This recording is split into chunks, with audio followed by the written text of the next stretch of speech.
Kobe Bryant wore 11 signature shoes in his NBA career. His line has released far more than that since he stopped playing. He never played a game in a single one of them. And then something happened that has never happened to another signature line. For almost a full year, you couldn't buy any of them at all. Not the new models, not the old ones. Not a single pair, the most worn sneaker in the entire NBA simply stopped existing, while more than 100 players were still playing in it. The shoe, at the center of that year, had already been made, finished, boxed, locked away. A pair built to honor his daughter that nobody was allowed to have. These are the Kobes that Kobe never wore, and the strange story of a signature line that died and then came back bigger than it had ever been. The one everyone gets wrong, the Protros. Start with the ones everybody misunderstands. Ask a casual fan what a Kobe Protro is, and they'll say it's a retro, a re-release. The old shoe brought back? It isn't. And the difference matters because Kobe invented the word himself. Protro, short for performance retro. His term, his idea, and the concept was specific. Don't reissue the old shoes as they were. Rebuild them. Same silhouettes he actually played in. Modern construction underneath. His framing at the time was that the point was evolution, not selling people things he'd already done. Which tells you how he thought about footwear. This is the man who dragged basketball into low tops, arguing ankle support was a myth nobody had bothered to test. Shoes were equipment, not merchandise. And he was involved. Kobe 1 Protro, February 2018. The first one, and the right place to start, because of what the original was. The Zoom Kobe 1 arrived in 2006, his first signature shoe with Nike after leaving Adidas, designed by Ken Link. And it's the shoe he was wearing on January 22, 2006, when he scored 81 points against Toronto. The second highest scoring game in NBA history. Whatever else the Kobe line became, it opened with that. So when Nike rebuilt it 12 years later, the brief wasn't to make it look different. It was to make it work now. Nike Basketball's footwear product director Tony Grosso and his team stripped out pieces of the original that no longer earned their place. Excess foam, an oversized carbon fiber shank, and dropped in a full-length Zoom Air unit, a cushioning setup that simply didn't exist in 2006. Lighter shoe. Smoother ride, same silhouette. DeMar DeRozan debuted it on court about 2 weeks before it hit shelves. It released on February 17, 2018, at $175. And then it had the busiest year of any Protro, a Mamba Day colorway on April 13th, Purple Rain in Lakers colors, a run of camouflage collaborations with Undefeated, the noise-canceling pack, the USA colorway, returning for the first time since 2006. One shoe, 1 year, more colorways than most signature models get in 3. If you're buying, the Kobe 1 Protro is the most story-dense shoe in the Protro program because it's the only one tied to a single, unrepeatable night. The colorways that matter are the ones connected to something. The Lakers pairs, the Mamba Day releases, and the USA. The Undefeated camos are the collector plays and priced accordingly. And understand the supply picture. The one Protro ran hard in 2018, then went largely quiet, so pairs from that window are finite, in a way the newer Protros aren't. If you're choosing between this and an original 2006 Kobe 1, the original is the artifact, but 20-year-old foam is 20-year-old foam. Buy the Protro to wear, buy the original to keep. Kobe 4 Protro, 2019. The one that mattered most. The original Kobe 4 is the shoe Nike itself credits with transitioning not just his line but the entire basketball industry to low tops. A design he pushed for, inspired by soccer boots, at a time when everyone else was playing in highs. Kobe was alive for both of these Protros, engaged in the process, deciding what got improved and what stayed sacred. So look at the strange category this creates. The Protros are shoes Kobe helped design, approved, and cared about. He never played a single NBA game in any of them. He'd been retired since 2016. That's the line that splits his entire catalog in two. On one side, 11 signature models he actually hooped in. And it's worth remembering how that run even started. Kobe spent the first stretch of his career with Adidas, straight out of high school. He didn't sign with Nike until 2003, 7 years into the league. From there came the Zoom Kobe 1 through the Kobe 11, a run that covered 2 championships, an 81-point game, an Olympic gold medal, and a final season that ended with 60 points on his last night. On the other side, everything else, starting with shoes he shaped but never wore, eventually becoming shoes he had no hand in at all. If you're buying, this distinction is the single most useful thing to understand about the Kobe market. An original Kobe 4 is a historical artifact. That's the shoe he won titles in. A Kobe 4 Protro is a better basketball shoe. Genuinely, measurably better, because that was the entire point of the project. If you want a hoop, buy the Protro. If you want the artifact, buy the original. And accept that 15-year-old foam performs like 15-year-old foam. Most people asking which one is better are asking the wrong question. They're different products with different jobs. And the last shoe he ever worked on wouldn't reach anyone for years. The true ghost, the Mambacita Sweet 16. Kobe 6 Protro, Mambacita Sweet 16. This is the shoe at the center of everything. It was built to honor Gianna Bryant, Kobe's daughter, who died alongside him in January 2020. The design used the black and white colors of her Mamba Ballers team uniform with gold accents.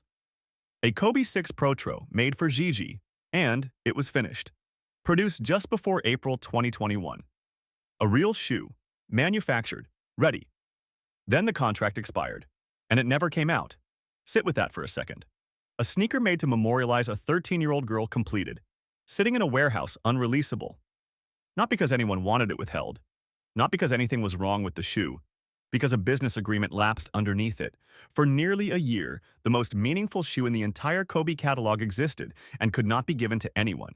Not sold, not gifted, not shown. It was finished, and it was stuck. It finally released around May 1st, 2022. That date would have been Gianna's 16th birthday, hence the name, Sweet 16. Nike committed the net proceeds to the Mamba and Mambacita Sports Foundation, the organization Gianna Bryant built to fund youth sports, and it became the first release of the renewed partnership. The shoe that got trapped by the end of one deal became the shoe that opened the next one. And if you're looking at this one, it's the only shoe in this video where the buying advice isn't about resale or condition.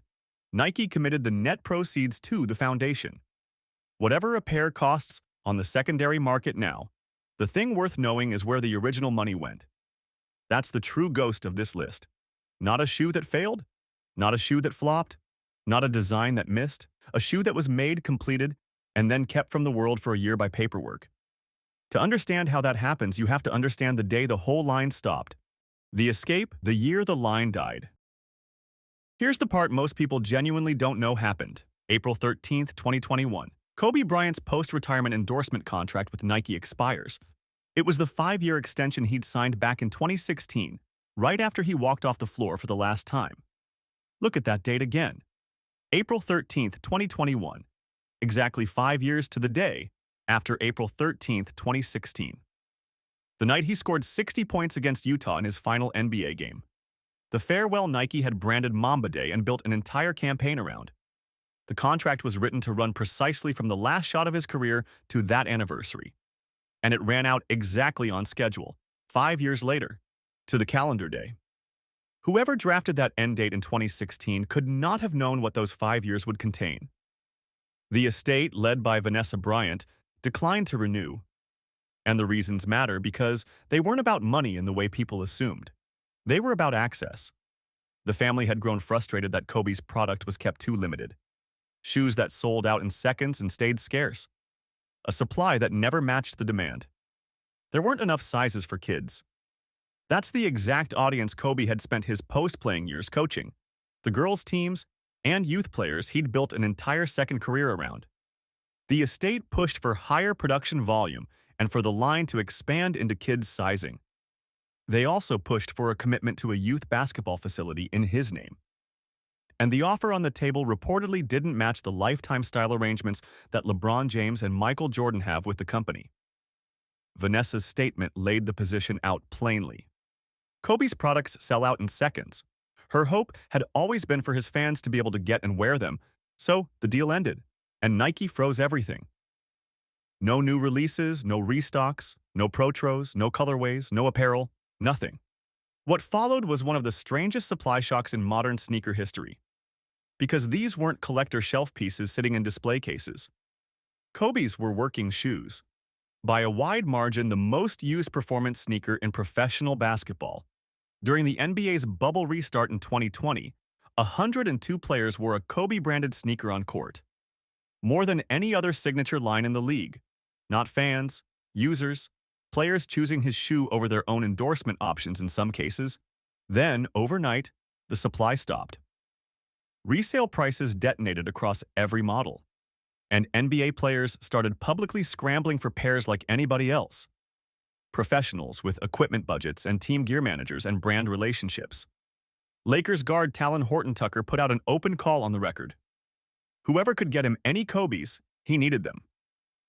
Anthony Davis, a Nike athlete himself, said watching the deal expire simply hurt. For 11 months, the most worn signature sneaker in professional basketball was out of production entirely. Then on March 24, 2022, Gianna Bryant and Nike announced a new long-term partnership. And it came back. But something else was happening underneath all of it.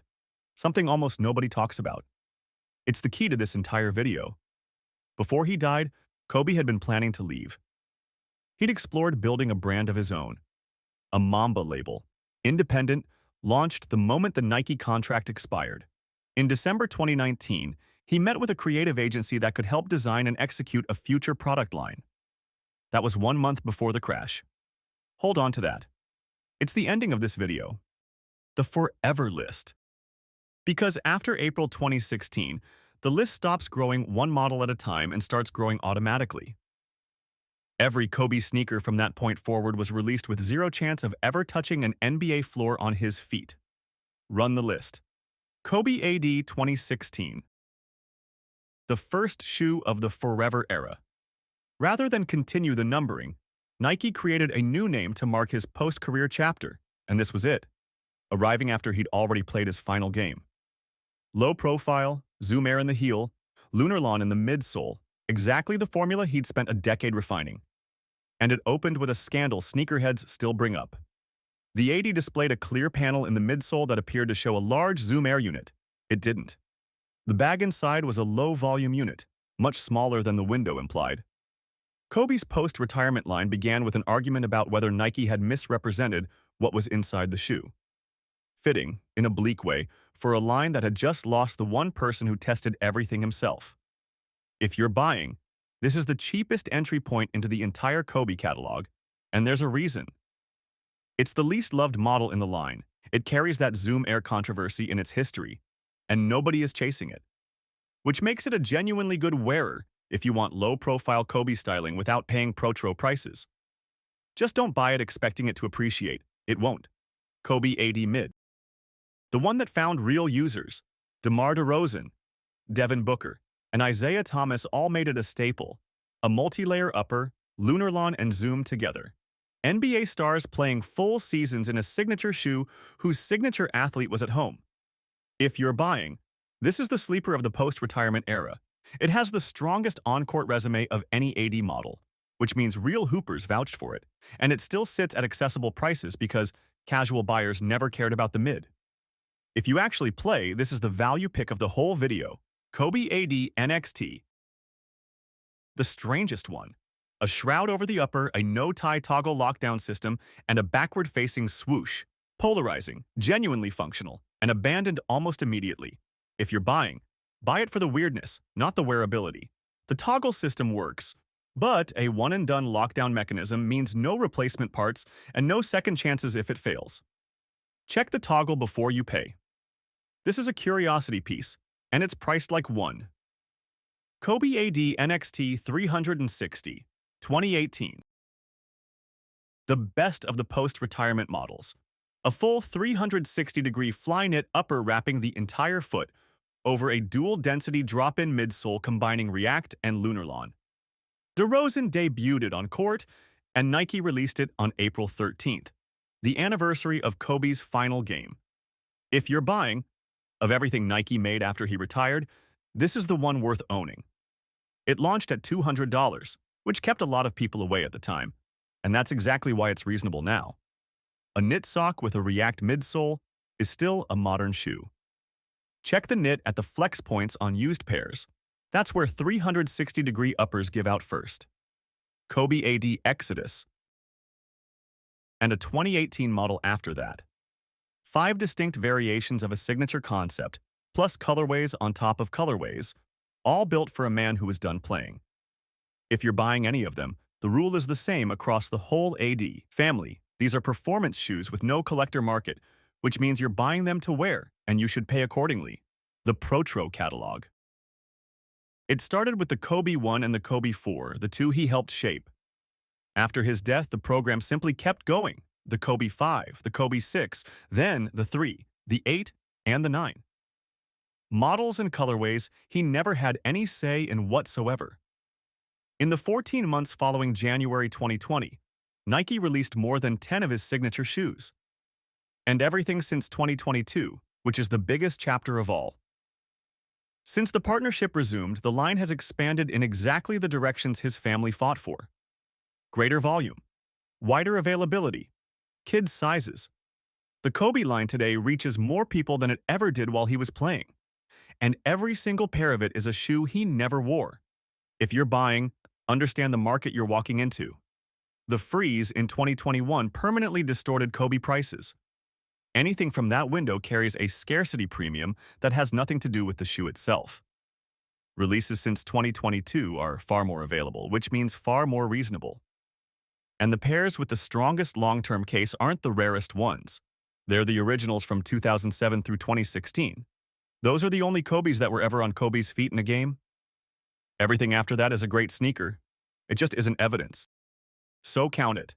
11 signature shoes in an NBA career. And everything since, from 5 variations of the AD to an entire Protro program, released for a man who was already gone from the floor. And here's the ending I told you to hold on to. Kobe was going to leave. He'd spent his last months exploring a brand of his own. A Mamba label, independent, on his terms. Ready to launch the moment the Nike deal ran out. He met with a creative agency about it in December 2019, 1 month before he died. That's not a rumor from a forum, that's a documented meeting about a documented plan. Which means the entire modern Kobe line, the Protros, the shoes 100+ players choose every season, the catalog his family fought a year to bring back, exists inside a future he was planning to leave. It just never got to happen. That's what makes his line different from every other signature line in sneakers. Michael Jordan's shoes are a monument to a career that finished. Penny Hardaway's are a rumor about a career that got interrupted. Kobe's are something else entirely. A catalog that outgrew its owner's own plans for it. Stewarded now by the family he left behind. Worn by more players in the league than any other shoe on any other foot, and expanded finally in exactly the directions he was once told it couldn't go. 11 pairs were his. The rest belonged to everyone who came after, and to a daughter whose shoe took a year to reach the world.